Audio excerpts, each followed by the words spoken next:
Kailangan pa bang magbutas ng bubong kapag magpapakabit ng solar? Ang sagot po dito ay hindi. Dahil hangga't maaari, iniiwasan po natin yung pagbubutas ng bubong para maiwasan yung leakage at magsanhi ng iba't ibang mga problema.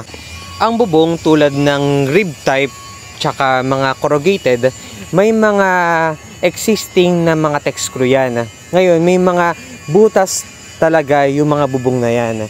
Para mas maiwasan namin yung pagbubutas pa ng bubong, ang ginagawa namin dyan, yung mga tex screw sa bubong na yon, pinapalitan namin ng mas malaking tex screw para doon namin ilalagay yung mga L-foot na kung saan mapagkakabitan ng solar. Nang sa ganun, hindi na kami kailangan pang magbutas ng additional na butas para mapaglagay ng tex screw. Kaya in short, wala na po tayong kailangan butasan pa sa bubong dahil gagamitin natin yung existing na butas. Ito ang laging tanong ng mga kliyente. Kung